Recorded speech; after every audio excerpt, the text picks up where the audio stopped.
Hello বন্ধুরা, কেমন আছেন সকলে? আশা করি সকলে ভালো আছেন। আজকে ভিডিওটা হচ্ছে ভোটার কার্ড সম্বন্ধে।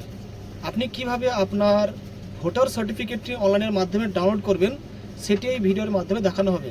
তো লাস্ট অবধি দেখতে থাকুন। ভিডিওটি ভালো লাগলে লাইক, শেয়ার, কমেন্ট করতে ভুলবেন না। তো প্রথমেই আপনার মোবাইল বা কম্পিউটার থেকে একটি ব্রাউজার ওপেন করে নেবেন। সেখানে লিখবেন ভোটার প্লেন। লেখার পরে এই ফার্স্ট লিঙ্কটায় ক্লিক করবেন। ক্লিক করার পর এখানে আপনি আপনার টাইটেলটি দিয়ে দেবেন, মিস্টার, মিসেস, ডক্টর। তো আপনার যেটা হবে এমআর দিয়ে দেবেন। আমার যেমন এমআর দিয়ে দিলাম। এখানে আপনার নামটা দিয়ে দিবেন। দিয়ে দেওয়ার পরে এখানে ভালো মতো করে ক্যাপচারটা ফিল করে দেবেন। ফিল করে দেওয়ার পরে সাবমিট অপশানে ক্লিক করবেন। ক্লিক করার সাথে সাথে এরকম একটি ইন্টারফেস খুলে যাবে।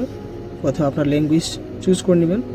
চুজ করে নেওয়ার পরে সাবমিট বাটনে এখানে ক্লিক করবেন। ক্লিক করার সাথে সাথে এখানে আপনার নাম শো করবে এবং সার্টিফিকেটটি শো করবে। আপনি নিচে ডাউনলোড বাটন থাকবে, ওখান থেকে আপনি খুব সহজে ডাউনলোড করতে পারবেন। তো এইভাবেই খুব সহজে আপনি আপনার ভোটার সার্টিফিকেটটি ডাউনলোড করে নিতে পারবেন।